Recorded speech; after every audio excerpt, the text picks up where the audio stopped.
இந்த அப்பா பாலத்துக்கு இருக்கிற கோயிலுக்கு எனக்கு என்னுடைய தங்கச்சி தங்கமணி சொல்லி நான் இந்த இடத்துக்கு வந்தேன். வரும் பொழுது நான் ஒரு பக்கமாகவும் பையன் ஒரு பக்கமாகவும் இருந்தோம். எப்பாவது ஒரு நாளைக்கு ஃபோன் பண்ணுவாங்க. எப்போ என் பையன் ஃபோன் பண்ண மாட்டானா அப்படின்னு ஒவ்வொரு ஃபோனை பார்த்தாலும் என் பையன் போனான்னு சொல்லி நான் ஆவலோடு இருந்தேன்.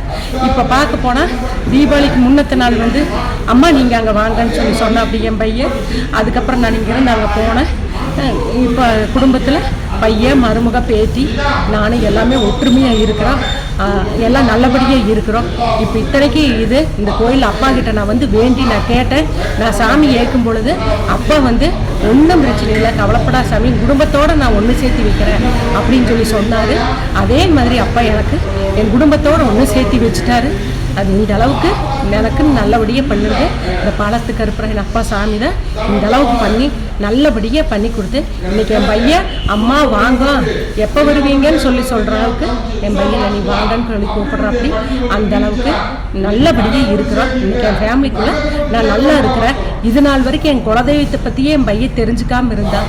இன்றைக்கி அப்பா கோயிலுக்கு நான் வந்ததுக்கப்புறம் குலதெய்வத்துக்கு வந்து சாமி கும்பிட்டு நல்லபடியாக வந்து போனால் இதுக்காக அப்பாவுக்கு கோடி நன்றி. இன்னைக்காக அப்பா பாலத்துக்கு இருக்கிற வேண்டி நான் இந்த கடவுளை வேண்டி வந்தேன். இன்றைக்கி அப்பா நல்லபடியாக என் குடும்பத்தை ஒன்று சேர்த்து வச்சுட்டாரு. இன்றைக்கி குடும்பத்தை நல்லபடியாக இருக்கிறோம், சீரும் சிறப்பாக நல்லா இருக்கிறோம். கோடி நன்றி. அப்பா பாலத்துக்கு இருக்கிற அப்பாவுக்கு கோடி நன்றி.